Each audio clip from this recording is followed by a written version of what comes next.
On parle de la question raciale. Je suis blanc, t'es noir. On va parler de est-ce qu'il y a un fétiche, une attirance spécifique pour ça? C'est quoi l'impact de la couleur sur la culture, sur qu'est-ce qu'on vit? Comment on éduque les enfants? Est-ce que j'ai oublié quelque chose? Non. Est-ce que j'ai un fétiche? Pas du tout. Moi, même que j'aurais pas pensé que je marierais une Haïtienne. Beaucoup de mes amis pensaient que j'allais marier un blanc. Pourquoi? Parce que j'aimais les livres. Tu vois, c'est fou, mais non, mais ça, c'est les stéréotypes. Il y a ce narratif que, comme, en tant que femme noire, je passe à travers ça. Mais la réalité, c'est que je suis pas passée à travers toutes ces choses-là. J'ai été vraiment sheltered par mes parents. Personne m'a jamais abusée. Quand je grandissais, puis je regardais les films comme Tyler Perry, puis je voyais toujours la même description de famille noire où tu voyais l'abus, les mépris, tu voyais l'alcoolisme, tu voyais toutes ces affaires-là. Moi, ma famille n'est pas comme ça. Mais je pouvais pas relate parce que c'était pas mon expérience. Mon expérience, si je l'expliquais à d'autres personnes, ils diraient comme ça tombe plus dans la catégorie que t'es blanche. C'est cette idée-là qu'il y a une expérience seulement qui est valide. Il y a des blancs qui sont ghetto, il y a des noirs qui sont bourgeois. Peut-être que j'ai rencontré quelqu'un de raciste quand je voyageais, peut-être, mais je l'ai jamais vu de cette façon. Parce que je cherchais pas le racisme. Tu comprends? Est-ce qu'il y a quelqu'un qui a peut-être dit un commentaire déplacé? Mais pour moi, je vois plus comme t'es ignorant, puis j'ai pas besoin de te parler, que je vais directement à t'es raciste. Je peux voir que la personne me déteste pas parce que je suis noire. C'est juste que la personne comprend pas qui je suis, comprend pas mon parcours, comprend pas ma culture, puis veut pas en apprendre.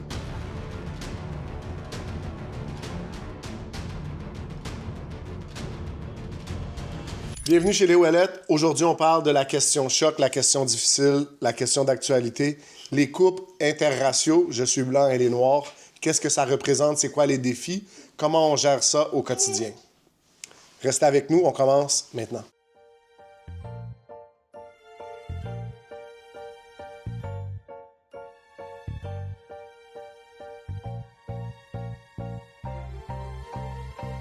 Père, on te rend grâce, on te rend gloire. On te remercie, Seigneur, pour tout ce que tu fais. On prie, Seigneur, que aujourd'hui, à travers notre conversation, on soit capable de toucher le cœur des gens et de les amener à réfléchir, Seigneur, sur la réalité, ta réalité, plus que la réalité sociale et culturelle concernant les couples tels que nous sommes. On te remercie, Seigneur, pour ton amour et ta grâce. Dans le nom puissant de Jésus, on a prié. Amen. Amen. Les couples interraciaux. Exact.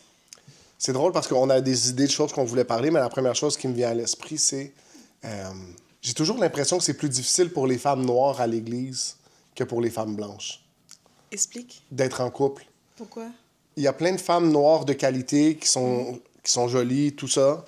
Tu sais, tu comprends qu'ils ont comme plein de qualités, puis c'est comme si les gars sont réticents. Est-ce que tu penses que c'est quelque chose de réel ou c'est juste une affaire que j'imagine? Parce qu'ils sont racistes. Mais est-ce que... non, mais tu sais, tu ris. Je blague. Non. Mais c'est ça. Mais je pense qu'il y a ça quand même, non? Mais je crois que oui. Je crois que à la base, les gens tout le monde a des préférences. Et je crois qu'il y a beaucoup de gens que peut-être sortir à l'extérieur du cadre ethnique peut être un petit peu trop. Fait qu'est-ce que tu te sens privilégié que je t'ai choisi? Pas du tout. L'épisode part un petit peu unhinged. Alors, ça nous ramène à la question, le fétiche. Alors, on parle il y a des gens qui ont des préférences, qui aiment sortir avec quelqu'un d'une culture spécifique pour des raisons spécifiques. Ça, c'est comme les deux extrêmes du spectre. Fait que d'un côté, t'as le fétiche, la personne qui dit « Moi, je veux juste date une femme noire ou un homme blanc. » Oui, ou asiatique. Ou une femme blanche, ou ainsi de suite. Oui, les Asiatiques aussi, on en parle. Oh my goodness! Jill! Fait qu'on filme aujourd'hui, on a Jay qui s'occupe de la prod, puis on a son épouse Victoria qui s'occupe du bébé. Tu dois arrêter avec les Asiatiques, toi. On est semi-interracial. Mais n'importe quoi qui rentre dans interracial, right? Quelqu'un qui n'a pas de la même culture, de la même couleur de peau, tout ça. Est-ce que tu penses que c'est aussi pertinent si tu as été adopté, mettons?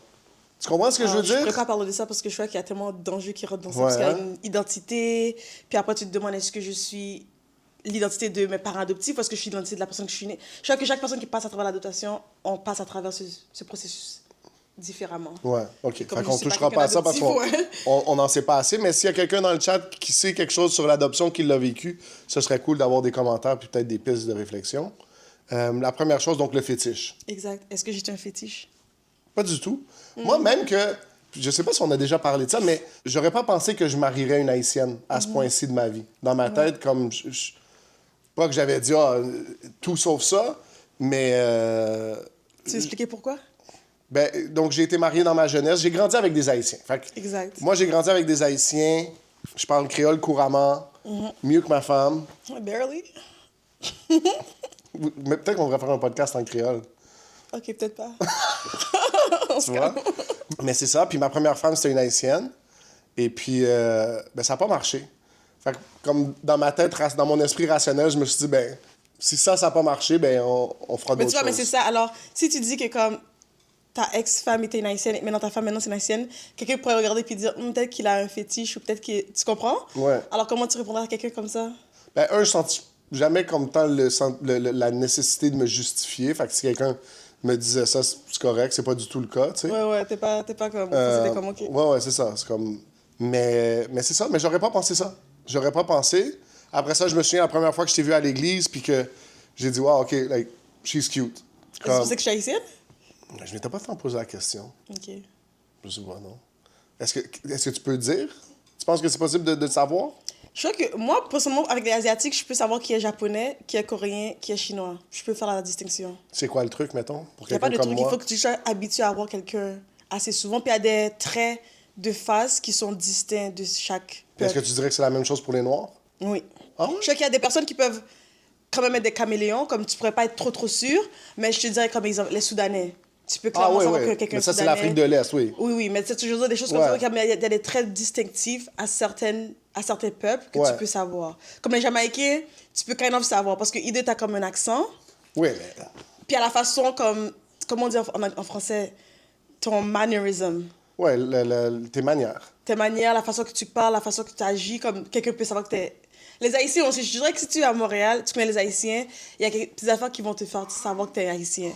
Mais moi, je dirais ça. Je pense que spécifiquement, tu es très différente des Haïtiens que j'ai connus venant d'Ottawa. Explique pourquoi. Ben, les Haïtiens à Montréal, t'es troisième génération. Là. C'est tes grands-parents qui sont venus d'Haïti.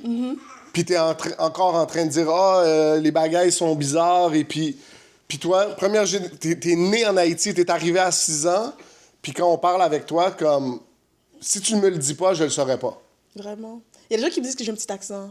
Ben, toi, t'aimes dire que t'as un accent français. Ouais, exactement, en français, mais il y a des gens qui me disent que j'ai un accent créole aussi. Dans le chat, si vous avez déjà pensé ça.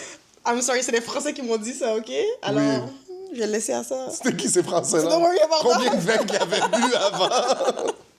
C'était un gars qui trouvait cute puis il dit « Ah, Non, t'as un c'était accent français. des gens comme des filles et des gars. Alors, tu vois? Eh ben. Donc, la question du fétiche. Pour moi, c'était pas le cas. Pour toi? Non. Non? Tu voulais pas un blanc? Pas nécessairement. Je crois pas que je voulais... Tu te rappelles, c'était drôle parce que je crois qu'il y a un point, quand je cherchais pour mon mari, j'avais dit, Seigneur, fais qu'il soit noir avec des yeux verts. Parce que j'ai travaillé tellement, puis je me suis dit, il faut qu'il ressemble d'une façon tellement comme out of the ordinary, que je puisse savoir que c'est lui. Major fail. Blanc avec les yeux bruns. Non, mais je sais qu'en grandissant, beaucoup de mes amis pensaient que j'allais me marier un blanc. Ah ouais? Ouais. Pourquoi? Parce que j'aimais les livres. Tu vois, c'est fou, mais non, mais ça, c'est les stéréotypes. Parce que Tu t'aimais ris, les livres. Tu ris. Donc, c'est si t'aimes les stéréotypes livres, t'aimes pas les qu'entre noirs. des fois, tu peux avoir où c'est comme... Tu sais, comme moi et mes amis, c'est pas que tout le monde était hood, mais comme il y avait quelques de mes amis qui étaient un petit peu hood, qui étaient un petit peu plus comme out there, Qu'est-ce que ça veut dire, hood, mettons, pour quelqu'un qui... ça veut dire plein d'affaires. Je vais pas vraiment expandre dans tout ça, tu sais, je vais pas les mettre out there. Mais parce que moi, j'avais comme des goûts un petit peu plus que les gens considéraient comme blancs. Tu sais, comme j'aimais lire beaucoup. Les sortes de films que je regardais, c'était comme pas les sortes de films que mes amis aimaient regarder. Tu sais, j'aimais beaucoup les indie movies, des choses comme ça. Art Guys, un House. jour, on va faire un podcast sur les films que t'aimes. Mes films sont deep, ok? Ils ont beaucoup Y a à rien, offrir. bro. C'est Y a deep. beaucoup. C'est deep comme un trou noir. Si tu tombes dedans. C'est atmosphérique. Ah, non. C'est slow, c'est comme lent, mais ça t'agrippe. Ça build. C'est pas juste comme action, action, punch, punch, punch, kill, kill, kill, puis c'est fini. Y a rien qui se passe. Tout ce que t'as, c'est une musique qui fait... Oh. Oui, mais c'est comme le suspense. C'est une madame qui est assise en avant du Exactement. magasin. Mais la musique te fait penser, mais qu'est-ce qui se passe? Quelque chose qui se passait? On sait pas. Il faut que t'aies Donc, les vu que yeux. t'aimais ces films-là, les gens disaient, elle va marier un blanc. Plein de petites affaires comme ça où les gens juste me taquinaient et disaient que comme je te vois, on va marier un blanc. La musique? Musique, à cause de ma grande sœur, comme j'ai quand même grandi avec comme tout ce que rap, tout ça, mais moi personnellement, je suis pas vraiment une fan de musique. Moi, j'aimais vraiment ça comme la télé, j'aimais les films. The Office. Non, mais pas quand j'étais jeune, ça Non? c'était comme plus tard. Mais j'ai comme Avatar The Last Airbender, plein d'affaires comme ça là. Une autre affaire que bon. Mais c'est ça. Moi, j'avais pas de fétiche pour les blancs, mais je sais qu'on me l'a dit souvent que comme ils pensaient que j'allais marier un blanc. Mais pour de vrai, c'est comme c'était half-half. Moi, j'y pense, puis je sais pas s'il y a un lien, tu sais, mais ton frère aussi a marié une blanche. Ouais. Je sais pas s'il y a quelque chose de comme Si c'était pour familial. Non, parce que ma soeur dit que nous deux, on est des... Parce qu'elle est pas vraiment... Elle suit pas le Seigneur comme nous. Elle dit parce que... mais oui. Mais elle dit que, basically, parce que moi et mon frère, on est des cancers. C'est pour ça qu'on on a marié des blancs. Oh, le signe? Ouais. Ok, je pensais qu'elle disait vous êtes des cancers comme pour la société ou la famille. Imagine. Ma soeur dit on est des cancers. Non. Comme on est le signe. Ah ouais? Ouais. Puis tu sais Fait que les moi et cancers l'astrologie- marient des blancs. Je sais pas. Elle dit que vous êtes tellement des cancers, c'est pour ça que vous mariez des blancs. OK, so, juste for the record, on croit pas à l'astrologie, Non. on croit pas à ces choses-là, il y a aucune valeur. Mais si vous connaissez des cancers qui ont marié des blancs, écrivez-le dans le chat. Ok, non, il faut pas inciter les gens. Mais c'est ça. Ah ouais, je savais même Ouais. pas. Ça, c'est Pour de wow. vrai, je sais même pas si c'est... Avec elle, il faut juste que tu prennes tout avec un petit grain de sel. J'ai aucune idée qu'est-ce qu'elle veut dire par là, mais bon, ça c'était un de ses commentaires. OK. Ouais. Fait que le fétiche, d'un côté ou de l'autre, Non, c'était pas tant notre cas. non. Alors si on continue dans cette même veine d'idées, est-ce qu'il y a des stéréotypes que toi tu avais, que tu vois que j'ai ou que j'ai pas du tout? Tu sais ce que je veux dire? Comme est-ce qu'il y a des stéréotypes que Typique comme... des Haïtiens, genre? Typiques des Haïtiens, des Noirs, etc. Puis moi je te dirais vice-versa. Je pense pas, non? Non, t'avais pas de J'essaie de- stéréotypes? Mais t'es pas... Mais je reviens à ce que je disais tantôt. Culturellement, t'es pas du tout le stéréotype d'Haïtien que moi, je connais. Ok. À Montréal, comme c'est complètement différent. Tu Tu comprends donnes ce que quelques exemples? Mais jamais dans une conversation, tu vas dire des affaires comme « Ah, le patinet, il est sous moon. » Tu comprends ce que je veux dire? Jamais tu vas dire comme si « Ah, jamais, là. » Comme si tu dis pas que t'es haïtienne, je pense qu'à prime abord, la personne pourrait pas nécessairement le savoir. Pour de vrai, beaucoup de gens me pensent pas que je suis haïtienne. Ils me donnent comme nigérienne. J'ai eu soudanaise aussi une fois. Tu vois? Ouais. So much for les traits Moi, stéréotype de blanc. de blanc que j'avais, obviously que la nourriture n'avait pas été assaisonnée. Mais j'ai grandi... Attends, tu dis que ma nourriture est pas assaisonnée? Non, quand j'étais jeune. Ah. Mais je me rappelle quand j'allais à l'école culinaire, j'ai réalisé que comme... Non, ça dépend de quelle culture de blanc que tu connais. Parce que moi, les Italiens, les Français, leur nourriture était toujours très bonne. Tu sais, quand j'ai voyagé beaucoup, alors j'ai goûté, puis c'était comme... C'était parce que la télévision ou les stéréotypes que tu penses te vendaient. Tu sais? Mais toi, tu cuisines vraiment bien. Quoi d'autre? Je pensais que t'allais aimer la mayonnaise, mais t'aimes pas la mayonnaise. Ouais, j'aime rien, hein? Mais pas comme ça. Comme le stéréotype que j'avais, c'est comme les blancs mettent la mayonnaise dans tout. Mais c'est quoi que t'as regardé? Undercover Brother? C'est quoi ça? T'as jamais vu Undercover Brother? On va regarder ça. Pas que je recommande, j'essaie de voir qu'est-ce qu'il y a là-dedans. Je recommande pas, mais OK. Pourquoi c'est comme ils vont... On ils va font- regarder, tu verras. Ok. Mais mayonnaise. Ensuite, que t'as pas vraiment de rhythm. T'es cute quand tu danses. T'as pas vraiment de rythme du tout, là, mais t'es pas comme... T'es pas bad non plus. T'es pas awkward. Non, je pense pas que je suis awkward, mais effectivement, j'ai pas de rythme, mais même pour chanter, comme je suis jamais... T'es pas jamais même on tune. Tu sais, je prêche, puis je sais jamais quand monter. Tu sais, comme quand la louange est finie. Ouais. Tu sais, comme on le vit toujours avec Kiara. Kiara, elle rit toujours de moi, mais c'est comme... Je monte, puis la chanson est loin d'être finie. Ou, tu sais, j'ai jamais comme le bon... musicalement, Yeah. Tu c'est le rentres dans grand drame de stéréotype. ma vie, mais j'aimerais tellement, mais je l'ai pas du tout. Ouais. Ouais. Et puis juste pour que tout le monde puisse comprendre, c'est une blague. Tu sais, on comprend que les stéréotypes, c'est des choses qui sont un petit peu... Ah ouais, c'est bon point. Effectivement, on veut pas... Man, s'il y a quelqu'un qui est offensé... Non, parce que tout le monde sait que comme les Blancs ont une culture musicale aussi. Tu sais, il y a plein de grands artistes musicaux blancs. C'est juste... Johnny Cash... Ok, toi, t'aimes country. Hank Oui, Williams. ça, c'est un stéréotype. T'aimes vraiment le country music. Ouais. Beaucoup, beaucoup, beaucoup. Ça, c'est le stéréotype? De Blancs, for sure. Ok. Comme je sais qu'il y a des Noirs peut-être qui aiment le country music, mais en général, les gens pensent que country C'est music, plus pour les Blancs, oui, ça, c'est sûr. Ouais, et tu tombes vraiment dans ce stéréotype aussi. Quoi d'autre? Je crois que c'est tout. Je connais pas trop de stéréotypes. I feel que comme, c'est vraiment ça. Sinon, c'est ça. Mais en même temps, comme je disais, tu sais, je pense que grandir à Montréal, c'est très difficile de tomber dans les stéréotypes parce que t'es exposé à toutes Très sortes bonne de culture, cultures. Tu sais, c'est comme... C'est pas comme si t'as grandi à Saint-Nicolas, mettons, en banlieue de Lévis. Ouais. Même à Ottawa, tu sais, je me rappelle mon école secondaire, il y avait 60 nationalités. On avait comme littéralement une journée multiculturelle. Ça, c'est comme, même moi, j'ai grandi avec Yeah. toujours beaucoup de gens autour de moi qui avaient différentes cultures. Ça, c'était pas comme, oh mon Dieu, comme j'ai vu des Blancs qui étaient comme ça, des Blancs qui étaient comme ça. Tu sais, c'est comme personne ne tombait dans une boîte où c'était comme, OK, tous les Blancs sont de la même façon. C'est comme, tu peux voir une amalgame. Puis est-ce que tu vois que les gens comment tes amis, comment tes proches ont réagi, justement, quand ils ont su que tu avais marié un blanc? Est-ce qu'il y a des gens qui avaient des appréhensions, qui avaient peur, que si ou ça? Non, pour de vrai, je crois que pour notre histoire, puis tu sais qu'on on en parle souvent, mais le fait que ton témoignage était tellement comme gros, puis il y avait déjà la différence d'âge. C'est jamais ça le problème. Je crois que comme le fait que tu étais blanc était toujours comme le dernier. Secondaire, là, comme... C'était toujours la dernière chose que les gens se souciaient de. Parce que c'était comme, OK, let's get through the rest, you know? Mais à part ça, non. Les gens étaient vraiment comme... Personne n'avait fait comme... Effectivement, ça aurait été drôle que ce soit ça le problème. Ouais. T'sais. Il est sorti de prison, il est plus vieux que moi. Ouais. That's fine, cool. Il est blanc. C'est là que Inacceptable. C'est ça. Non, il y avait personne comme ça. Puis tu sais, comme tout le monde de mon entourage, c'est des chrétiens, alors on n'a pas vraiment cette mentalité de rabaisser les gens pour leur culture, leur ethnique ou leur couleur de peau. Mais moi, je pense que ça, c'est... Tu sais, j'ai commencé là avec... Puis c'est vrai, je pense que c'est difficile pour les femmes noires. Plus difficile, je vais le dire comme ça, tu sais. Puis ça devrait pas être le cas. Tu sais, pour avoir eu des conversations avec des Blancs ou d'autres nationalités, mais qui sont pas noirs, il y a comme cette réticence-là, des fois, tu sais. Puis je trouve ça triste. Mais cette réticence, tu penses que ça vient de où? Est-ce que tu penses que ça vient du racisme, de l'ignorance, de juste pas de préférence? C'est où? Honnêtement, moi, je sais pas, je le comprends pas. Peut-être justement parce que j'ai grandi avec des Noirs puis tout ça, mais tu sais, on l'a observé juste avec... Tu sais, notre fils, il est très clair. Tu sais, la couleur de sa peau, Puis les gens commentent toujours sur comme si... Ah, ça, c'est une chose incroyable, c'est beau, c'est bien, puis c'est comme... Puis s'il y avait eu ta couleur, tu sais, comme, est-ce que ça aurait été un problème? Est-ce que... J'ai toujours ce questionnement-là un petit peu, tu sais, comme... Bienvenue dans notre monde.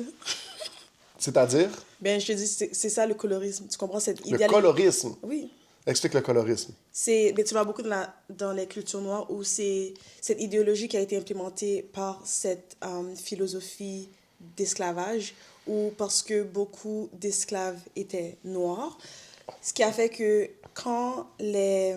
Comment on dit slave owners encore en français? Les propriétaires d'esclaves. Les propriétaires Les d'esclaves maîtres. violaient les femmes, puis il y avait des enfants qui étaient mixtes. Ces enfants-là, habituellement, on les laissait travailler dans la maison, qui créait une sorte de hiérarchie. Ah, OK. Une division, mais une hiérarchie aussi de « Ah, je suis une côte plus mieux que toi. » Même si je suis en dessous du blanc, mais au moins je suis au-dessus de toi, tu sais. Puis je crois dans une société où tu es oppressé, tu t'accroches à n'importe quoi pour essayer de trouver un peu de valeur. Puis c'est ça qui continue à être promulgué dans les différentes cultures noires. C'est cette idée que comme si tu es plus clair, t'es plus belle, t'es plus beau, t'es plus apprécié, t'es plus accepté. Puis on le voit dans notre société que c'est le cas. Tu comprends? Il y a beaucoup de gens qui, s'ils ont une préférence, qui n'ont pas de préférence pour les noirs, peut-être qu'ils vont faire un petit allowance pour une fille qui est peut-être mixte. Tu sais? Okay. Surtout si elle est mixte, mais elle a des traits plus blancs que noirs. Moi, j'avais un ami back in the day, puis le gars, il disait nez pointu. Ouais. Comme il aimait les nez pointus. Which is, oh my goodness, toxic. Loki, probablement. Ouais, mais c'est ça, ces affaires-là, tu sais. Puis c'est drôle, puis on l'a vu aussi à l'église, c'est comme une des grand-mamans là qui était qui disait il faut pincer son nez, il faut pincer son nez. Mais toi, c'est ces sortes de mentalités qui sont comme... C'est inoffensif maintenant parce que c'est comme... Eux, ils l'ont appris de quelqu'un, tu comprends? C'est pas comme si ça vient des années que comme... On s'est passé ça à travers les générations. Qui fait que comme, que tu le veuilles ou non, il y a ce désir d'appartenir ou d'avoir des traits ou d'avoir quelque chose qui ressemble à la personne qui est blanc. C'est ça. C'est ça le colorisme, c'est ça. C'est qu'il y a une fixation sur la couleur de ta peau puis la nuance. Tu sais, si tu t'aimais beaucoup le rap avant, mais il y avait ce rule qui s'appelle le paper bag rule. Ça veut dire que comme on te laissait pas entrer dans le club si t'étais pas plus clair qu'un paper bag. Yeah. Oh, ouais. Yeah. Alors les filles qui étaient plus noires qu'un paper bag, les filles. On te voulait pas. Mais c'est un petit peu la dynamique qu'on voit aujourd'hui que je faisais part, là. Tu sais, même que des fois, je regarde, puis c'est ça, il y a comme... Puis quoi qu'il y a des gens, là, tu sais, je ne les nommerai pas, mais comme... Il y a quelques gars qui ont pris des pas, tu sais, vers des filles. Oh my goodness. Non, mais c'est vrai, fait que, tu sais, au moins, il y a ça. C'est comme s'ils sont tellement comme... Non, je dis pas comme ça, mais comme pour moi, la question se pose pas. Pour moi, c'était comme... Puis comment tu vois comme le pendant inverse, parce qu'on l'approche de notre perspective, on est chrétien, mais tu sais, la culture maintenant, tu sais, à l'autre, est comme à l'opposé, genre. En tant que femme noire, tu sais, si tu pouvais être lesbienne puis trans, t'aurais comme tous les avantages. Tu comprends ce que je veux dire? Comment tu vois ça? Est-ce que tu penses que c'est un positif? Je sais pas, parce que honnêtement, il y a comme... De plus en plus que je grandis puis je parle aux gens, c'est comme... Je sais qu'il y a cette réalité médias sociaux et à cette réalité de vie. Ou c'est comme, à date, quand je vois les gens en général, je vois pas encore que comme n'importe qui est dans un groupe marginalisé a plus d'opportunités. Je crois que le gouvernement essaie de créer des opportunités pour ces gens. Mais quand tu vas au supermarché, tu vas quelque part, il n'y a jamais quelqu'un qui va dire « Oh my goodness, t'es noire, t'es lesbienne, oh viens s'il vous plaît, dépasse-moi. » Tu comprends ce que je veux dire? C'est comme, il y a une réalité que comme, oui, il y a des messages qu'on promulgue à travers les médias sociaux qui nous fait penser qu'on vit dans un monde comme ça, mais la réalité, c'est que comme on n'est pas encore rendu à cet extrême, tu comprends? Ensuite, pour ça, c'est que... Est-ce que c'est bien ou c'est pas bien? Est-ce qu'il devrait y avoir une réparation quelconque? Mais honnêtement, pour moi, la réparation serait plus d'une façon politique, dans le sens que comme c'est plus nation entre nation que blanc envers blanc envers les noirs. Parce que la façon que je le vois, c'est comme, pour moi, France, c'est la personne qui a demandé à Haïti de payer tout l'argent qu'ils ont payé, qui les ont mis dans la situation qui s'était rendue à ce point-ci, tu comprends? Alors pour moi, c'est pas comme, oh, les Blancs, venez me repayer mon argent. C'est plus comme, ok, non, le gouvernement français, est-ce que vous reconnaissez ce que vous avez fait à Haïti? Est-ce que vous êtes prêts à aller... Tu comprends? C'est plus une institution, plus que des individus. Parce que comme on le dit souvent, il y a personne qui est encore vivant, qui a un slave owner. Oui, c'est ça.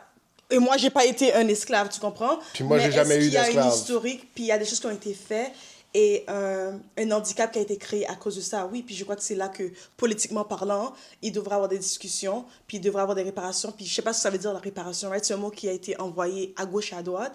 Mais c'est juste, moi, je crois que c'est des conversations politiques qui doivent se faire. Parce que Haïti, est-ce une place où il pourrait dire oui?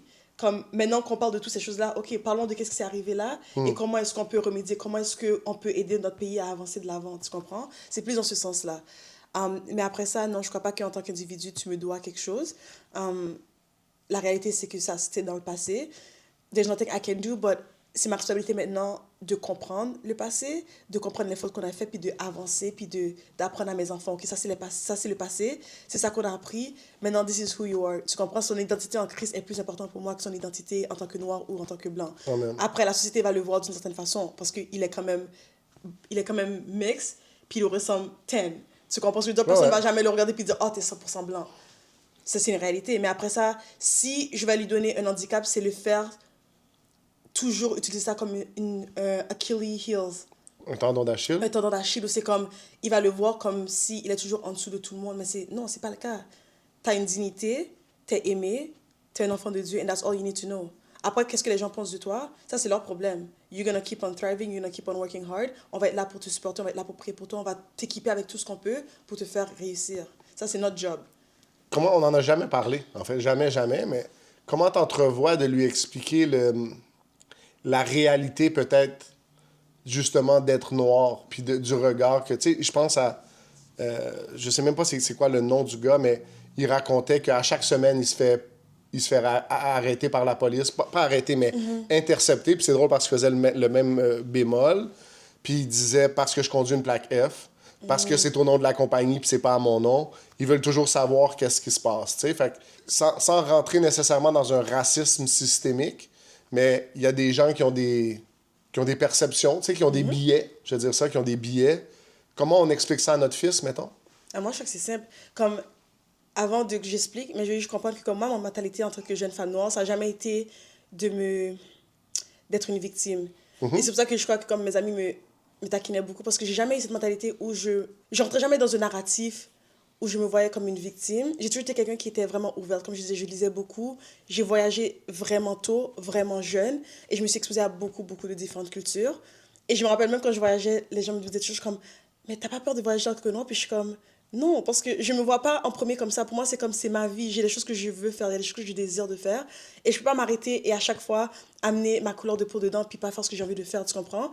Alors, j'avais jamais eu cette pensée. C'est plus tard que j'ai commencé à avoir cette pensée parce que j'ai commencé à être plus dans les médias sociaux. Et c'est ça que ça a commencé à faire mon shift, où je suis allée dans mon Black Power Movement à un point là. Mais je crois que la chose qui est le plus importante pour mon fils en premier, que moi j'ai eu tôt, qui m'a aidé, c'est de juste grandir avec les choses que tu aimes et de développer qui tu es en tant que personne. Tu comprends? C'est comme si on va faire l'emphase que t'es noir, t'es noir, t'es noir, t'es noir, t'es noir, t'es noir. Ça veut dire ça tout le temps. Then, il va jamais pouvoir faire des pas, ou il va jamais vouloir faire qu'est-ce qu'il veut faire parce qu'il va toujours rationaliser tout à travers le lens de sa couleur. Ouais. Tu comprends? Et je dis pas que c'est mauvais en tant que tel de le faire, mais ça crée une sorte de dépendance que tu peux pas penser comme un individu, tu vas toujours penser comme une couleur. Tu comprends ce que je veux dire? Comme un groupe aussi, ou juste comme la couleur? Mais je crois que ça rentre dans le groupe parce qu'après, tu te dis que comme, OK, tous les gens qui sont encore de ma couleur, on tombe tous dans le même bateau. Tu comprends? Alors pour moi, ma première chose, c'est de l'équiper en tant juste d'être un jeune homme. Tu es un jeune homme. Apprends, lis, vis ta vie, fais ce que tu as envie de faire, tu comprends? Après là, c'est dès qu'il grandit et il commence à interagir avec d'autres personnes de son âge, des entourages, et c'est de comprendre que, hé, t'es un petit garçon haïtien, t'es canadien, est-ce que t'as des questions? Est-ce qu'il y a des gens qui te traitent différemment? Pourquoi tu penses que tu te traites différemment? Puis d'approcher cette question, mais je crois pas que... Je veux pas lui créer des peurs qu'il a pas vécues. Tu comprends? Oui, je pense que c'est ça. C'est comme imposer un trauma qui n'est pas nécessairement réel. Parce que Moi, mon je l'ai grand-père pas a eu. vécu Tu quelque comprends? chose. Et c'était ça, moi, ma tension en tant que jeune femme noire, c'est que il y a ce narratif que comme en tant que femme noire, je suis passée à travers ça. Mais la réalité, c'est que je suis pas passée à travers toutes ces choses-là. J'ai été vraiment sheltered par mes parents. J'ai grandi dans une famille chrétienne. Personne m'a jamais abusée. Tu comprends? Mais quand je grandissais, puis je regardais les films comme Tyler Perry, puis je voyais toujours la même description de famille noire où tu voyais l'abus, tu voyais le mépris, tu voyais l'alcoolisme, tu voyais toutes ces affaires-là. Et je me disais, est-ce que c'est normal que moi, ma famille n'est pas comme ça, tu comprends? Parce que tu as un narratif que tu vois tout le temps, puis tu es toujours l'exception. Et ça faisait dur parce que je ne pouvais pas comprendre qu'est-ce que d'autres personnes disaient pour « Oh, mais on veut ça, puis on veut changer ça. » Puis j'étais comme « Oui, ça, c'est des bonnes choses, mais je ne pouvais pas relate parce que ce n'était pas mon expérience. Mon expérience, si je l'expliquais à d'autres personnes, ils diraient comme « Ça tombe plus dans la catégorie que tu es blanche. » Tu comprends? Mais moi, je pense que c'est ça. Puis souvent, ce qui me fait rire dans les stéréotypes, c'est ça, c'est cette idée-là qu'il y a une expérience seulement qui est valide. Tu sais, puis il y a des Blancs qui sont ghetto, il y a des Noirs qui sont intellectuels, qui sont bourgeois. Ouais. Tu sais, il y a des Noirs qui sont ghetto, il y a des Blancs... Tu sais, fait qu'il y a toutes sortes de personnes qui viennent de toutes sortes d'environnements, qui viennent de différentes cultures, là. Tu sais, fait que je pense que c'est la bonne façon de le voir, c'est de dire, je fais confiance à Dieu, puis je vais avancer dans ce qu'il m'appelle à faire, puis je lui fais confiance justement pour dire, tu vas accomplir ce que tu as commencé, dans le fond. Ouais, puis c'est ça. Puis à la fin de la journée, tu sais, comme, est-ce que mon fils a peut-être rencontré quelqu'un de raciste? C'est ça que je disais à mes amis quand je voyageais. Je disais, tu sais quoi, est-ce que peut-être j'ai rencontré quelqu'un de raciste quand je voyageais? Peut-être, mais je l'ai jamais vu de cette façon.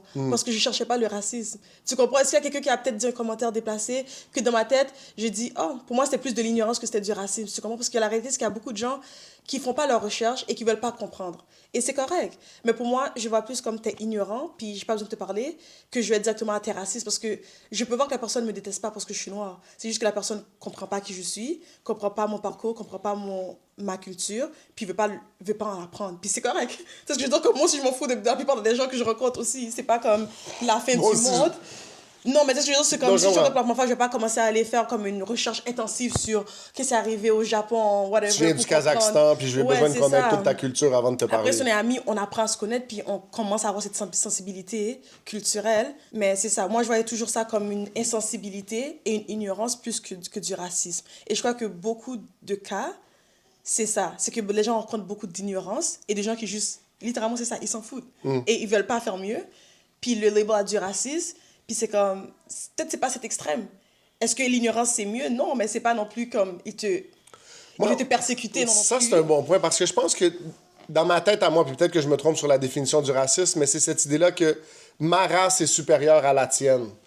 Puis ça, je pense que c'est problématique. Mais l'alternative de juste dire comme, je m'en fous de ta culture, ça m'intéresse pas, c'est triste parce que t'es fermé d'esprit, mais je pense pas que je suis meilleur que toi, c'est juste que ça m'intéresse pas nécessairement ta culture, tu sais. Puis je pense que chaque personne a la prérogative de dire, ben, j'ai pas le goût vraiment de m'investir. Ouais, Puis c'est la personne qui connaître dit plus. exactement qui ils sont, puis t'es comme, ok, j'ai pas besoin d'interagir avec toi. Hein.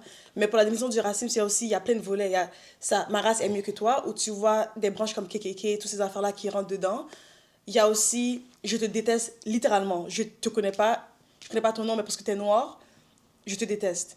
Il y a aussi l'autre option de racisme qui est comme, j'ai pas besoin de te connaître, mais j'ai déjà tous ces stéréotypes et ces idées préconçues de toi, et j'interagis avec toi en pensant que t'es comme ça. Tu comprends? Comme exemple, si quelqu'un me connaît pas, mais me regarde puis dit, oh, je pense que... Oh, ça c'est un bon exemple, parce que tu sais, j'ai touché avec, tu sais, comment j'étais vierge quand on était mariés et tout.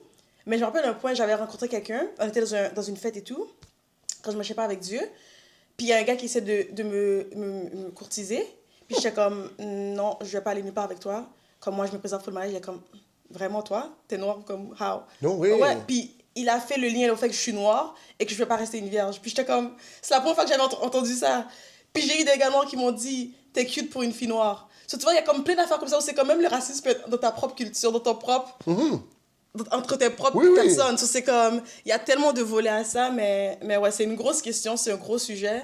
Mais à la base, moi, j'ai jamais, parce que j'ai grandi comment j'ai grandi, et je me suis ouvert à tellement de choses, vraiment jeune, j'ai pas eu le temps, avant que je commence vraiment à être sur les médias sociaux et tout, à rentrer dans tous ces narratifs, tu comprends? Comme je suis vraiment, I was out there, like, je voyageais, je suis allée en Corée du Sud, je suis allée, you know what I mean? Like, j'avais des choses que je voulais voir, il y a des choses que je voulais faire. Puis c'est après que, comme, quand j'ai commencé à voir ces choses-là, que j'ai commencé à avoir peur, puis à me dire, oh, mais est-ce que je devrais aller là parce que je suis noire? Est-ce qu'ils vont m'accepter? Tu comprends? Mais avant ça, j'avais pas ces idées-là.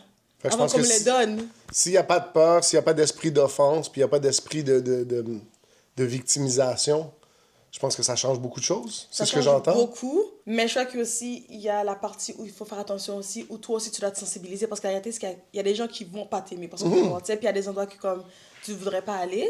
À travers ça, j'ai pu faire mes recherches, puis voir, ok, est-ce qu'il y a des endroits qui sont vraiment comme extrêmement racistes et tout, comme on m'a dit, comme Inde. Tu sais, c'était indien, je suis désolée, mais on m'a dit que Inde, c'est vraiment... Eux, ils sont extrêmement racistes entre eux. Le système de caste, Ah oui, oui, déjà est effectivement. créé comme dans leur système. Ça, c'est vraiment, quand on parle de racisme institutionnalisé, ça, c'est un exemple de racisme. Parce que c'est littéralement dans leur politique et leur façon de vivre. On te met dans différentes cases, dépendant de l'argent, couleur de peau et toutes ces affaires-là. So, ça, c'est un pays où j'étais comme... C'est comme, c'est déjà pour eux, quand ils sont un petit peu plus noirs, c'est comme, t'es la pire des pires dans leur pays. Comme, imagine-moi, où je suis comme, littéralement quelqu'un de noir. So, j'étais comme, je suis pas intéressée à aller là. Mais après, là, est-ce qu'il y a des noirs qui sont allés en Inde qui ont eu une bonne expérience? Ça se peut aussi. Ouais. Alors, tout le monde a des expériences différentes. Et toi? Ben moi, en tant que père blanc, tu sais, comme j'ai un fils qui aura pas nécessairement mon expérience, je pense que c'est de le garder sensibilisé à la réalité. Je pense aussi que c'est de lui partager la culture. Tu sais, des deux backgrounds d'où est-ce qu'on vient. On avait une conversation, je pense que c'était à l'Action de grâce avec ton frère, tu sais, puis qui posait des questions sur l'histoire d'Haïti puis tout ça, tu sais. Fait que je pense que oui, c'est bien d'avoir une conscience puis de l'histoire de notre peuple puis tout ça, puis d'en tirer une fierté. Je pense que c'est ça, dans le fond. Je pense que c'est vraiment de mettre l'accent sur qu'est-ce qu'il y a dans mon histoire, de quoi je peux être fier, plutôt que de m'investir dans qu'est-ce qu'il y a dans mon histoire qui peut m'amener à me victimiser. Tu sais, je pense que pour les Québécois, il y a beaucoup de ça où, moins aujourd'hui, mais tu sais, les Anglais ont beaucoup abusé de mon peuple il y a 3-4 générations où il y avait beaucoup, justement, je veux dire, un racisme systémique presque, tu sais. Puis, tu sais, est-ce qu'on s'en souvient aujourd'hui, maintenant qu'on est devenu maître chez nous? Tu sais, il y avait cette phrase-là de Le Sage en 1960 qui était le... Mais ça explique l'histoire du Québec, puis des Québécois, des francophones, des Canadiens français dans cet environnement-là. Fait que je pense que c'est ça, c'est de lui partager la culture, l'histoire, qu'il sache qui sont ses ancêtres, qui tire une fierté de ça, mais qui ne s'accroche pas à ça pour se donner une excuse pour quelques raisons de se victimiser. Pour moi, je pense que c'est ça. C'est vraiment, trouve des raisons d'être fier de ton passé, sois conscient de la réalité. Tu sais, je pense qu'il y a des gens qui sont racistes, puis il y a des gens qui vont... Est-ce que le fait que quelqu'un dise quelque chose de déplacé doit absolument, t'amener à réagir, puis t'amener à te questionner sur la valeur que tu as, ou si au contraire, tu fais confiance à Dieu, puis tu dis, Seigneur, je sais qui tu dis que je suis, puis je m'accroche à ça. Amen. Amen. Je pense qu'on a fait le tour. Je pense que ce qui a vraiment influencé notre conversation, puis ce qui a vraiment parlé de ça, c'est cet aspect-là de notre foi chrétienne.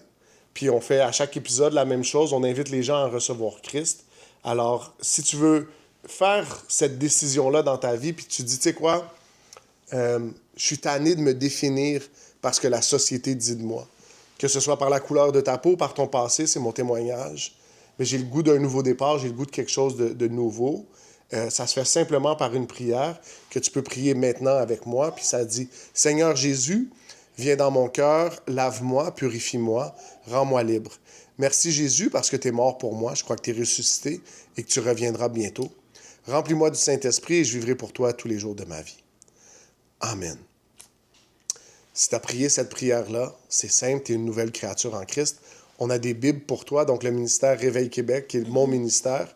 Je vous invite, même si vous n'avez pas prié la prière, mais à aller voir ce qu'on fait avec Réveil Québec, à aller connecter avec nous. On a toujours besoin de gens qui veulent s'investir, que ce soit par la prière, que ce soit par le temps, que ce soit par un investissement financier dans l'œuvre qu'on fait.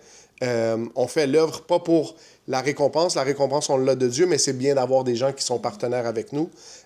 Alors, c'est ça. Si vous avez le goût de voir ce qui se passe, allez à réveilquebec.com. Le lien est juste ici. Le site est juste là. Alors, si tu as prié, connecte avec nous. On a une Bible pour toi qui va nous faire plaisir de t'envoyer. Notre objectif pour 2026, c'est de faire parvenir 1000 Bibles à 1000 nouveaux croyants qui auront prié avec nous. Donc, c'est ça. Si tu as prié, laisse-nous savoir. Va sur réveilquebec.com. Puis sinon, tu peux juste nous écrire, connecter avec nous. On va être heureux d'entendre qu'est-ce qu'on apporte. Peut-être qu'il y a des sujets de conversation qu'on peut avoir. Comme d'habitude, commentez, abonnez-vous, appuyez sur la petite cloche pour avoir les notifications quand l'épisode sort. Ça sort à 18h chaque mercredi. On apprécie beaucoup que vous nous suiviez. Est-ce qu'il y a quelque chose que tu veux ajouter? Non. Alors, merci d'être resté avec nous jusqu'à la fin. On se voit la semaine prochaine. Au revoir.